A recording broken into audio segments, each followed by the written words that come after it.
Shalom, peuple de Dieu. Nous, pasteur Eli Djema de l'Assemblée de délivrance et de révélation, venons ce jour partager l'exhortation sur le thème intitulé « Sois fidèle jusqu'à la mort ». C'est tiré de Apocalypse chapitre 2, du verset 9 à 10. Je connais ta tribulation et ta pauvreté, et que tu sois riche, et les calomnies de la part de ceux qui se disent juifs et ne le sont pas, mais qui sont une synagogue de Satan.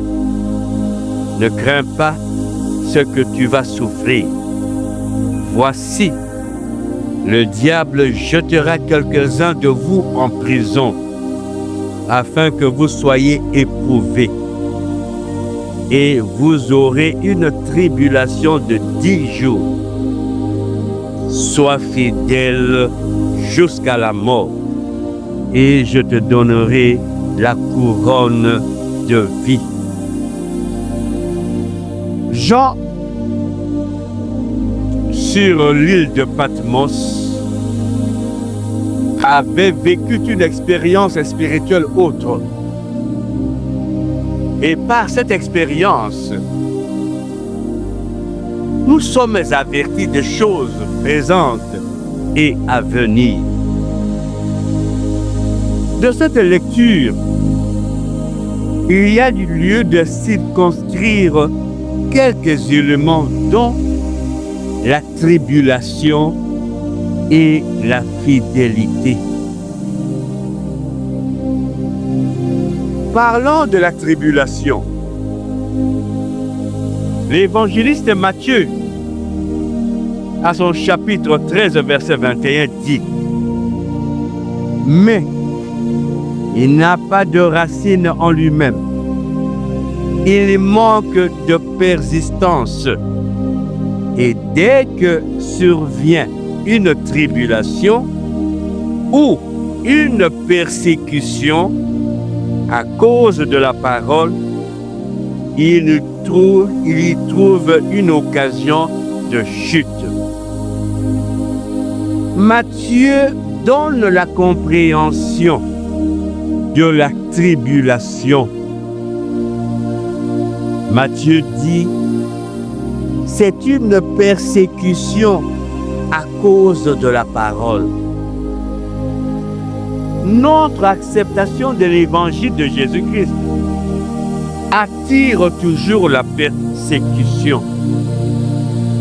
C'est ainsi que Jean, dans Apocalypse, décrivait les éléments qui accompagnent cette tribulation, à savoir des calomnies, des emprisonnements, des épreuves de toutes sortes pour décourager les enfants de Dieu dans leur marche avec le Seigneur. Lis-toi, mon frère, ma soeur, lorsque tu es face à des calomnies intenses, lorsque tu es face à des problèmes qui n'ont ni tête ni queue,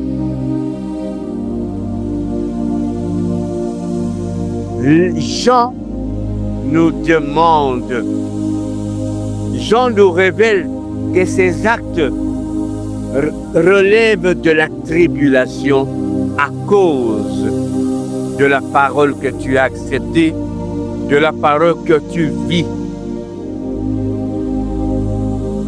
À ce sujet, l'évangéliste Jean au chapitre 16, verset 33, de dire: je vous ai dit ces choses afin que vous ayez la paix en vous. Vous aurez des tribulations dans le monde, mais prenez courage, j'ai vaincu le monde. Nous sommes prévenus.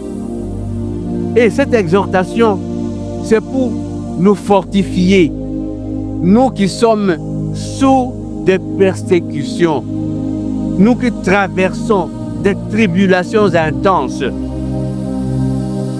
Jésus nous dit, j'ai vaincu le monde.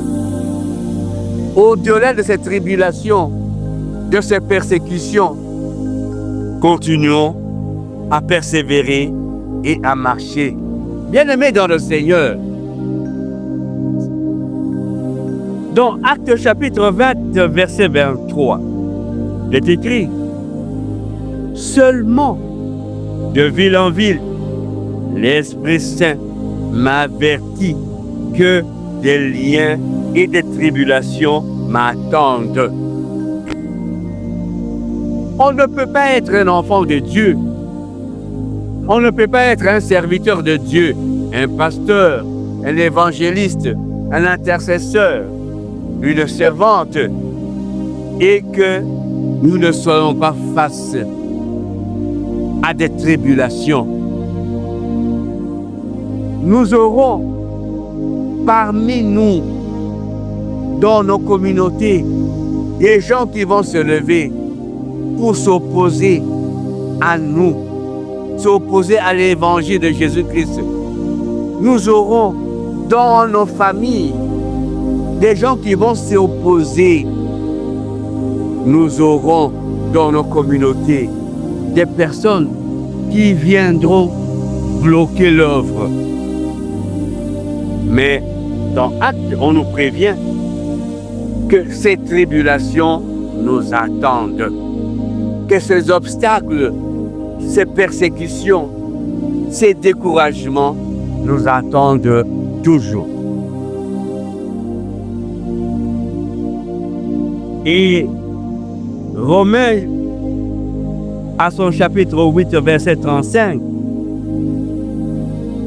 de dire encore, qui nous séparera de l'amour du Christ? Sera-ce la tribulation, ou l'angoisse, ou la persécution, ou la faim, ou la nudité, ou le péril, ou l'épée? Qu'est-ce qui peut nous séparer de l'amour de Dieu? Si réellement nous avons compris, nous avons une vie vécue d'une manière individuelle, d'une manière intime avec le Seigneur, si nous connaissons là où nous allons, si nous avons la connaissance de ce que nous cherchons, je ne vois pas que quelque chose peut nous séparer de l'amour de Dieu. Raison pour laquelle le Romain dit, est-ce la faim peut nous séparer de l'amour de Dieu? Parce qu'aujourd'hui on n'a pas mangé, on n'est pas vêtu. Parce qu'aujourd'hui nous trimons, nous passons des moments noirs. Est-ce que cela peut nous séparer de l'amour de Dieu? Et quelque part dans les Écritures de ça, il est dit, à quoi sert de gagner le monde entier et de perdre le ciel? Nous ne devons pas nous leurrer. Nous ne devons pas oublier que tout ce que nous avons, que tout ce que nous aurons passera. Et nous serons face un jour devant notre Dieu avec ce à quoi nous avons posé comme acte. Ta détermination maintenant, mon frère et ma sœur, doit demeurer la règle d'or. Maintenant, c'est l'étape de ta détermination. Sois déterminé à marcher. Sois déterminé à annoncer l'œuvre de Dieu, annoncer la parole de Dieu. Sois déterminé à accomplir l'œuvre de Dieu. Sois déterminé à apporter ta contribution dans l'œuvre de Dieu. C'est cette contribution, ce travail de Dieu que tu vas présenter comme l'argument devant l'Éternel. Ta détermination ici a pour fondement la fidélité, la foi. Je marche au-delà des tribulations parce que je sais que je ne suis pas seul. Que celui qui est en moi est plus fort que celui qui est dans ce monde. Ta détermination doit être fondée sur les Écritures saintes. Marche avec la parole de Dieu. Bien-aimés dans le Seigneur, Jacques, chapitre 1er, verset 12, nous dit: heureux l'homme qui supporte patiemment la tentation. Car après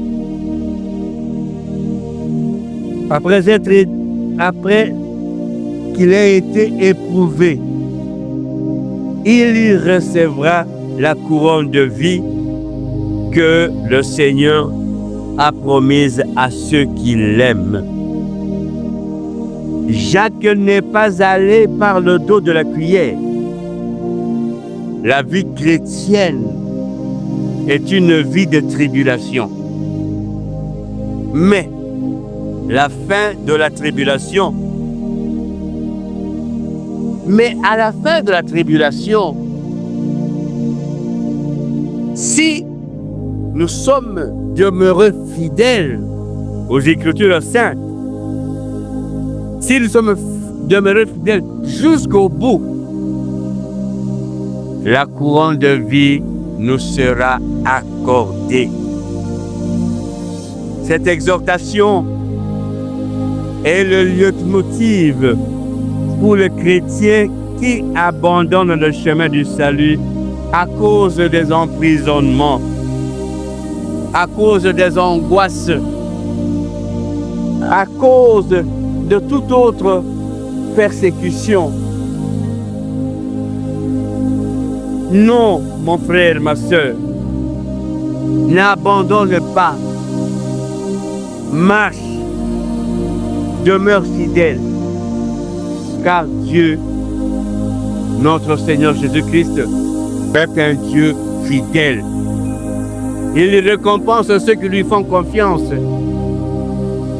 Il appelle à l'existence ceux qui n'existent pas.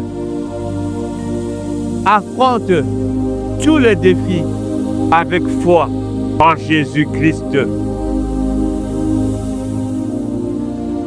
Sans s'écarter ni à gauche ni à droite, sans ajouter même l'iota aux Écritures saintes, ni ôter. Et à la fin, nous serons doux et heureux. Maranatha, Pasteur Élie Djema, le tabernacle de Dieu. Vous pouvez nous joindre dans notre chaîne YouTube en écrivant Assemblée de délivrance et de révélation. C'est à quoi nous vous invitons à vous abonner, à partager surtout, afin que chacun de nous puisse bénéficier de la parole de vie.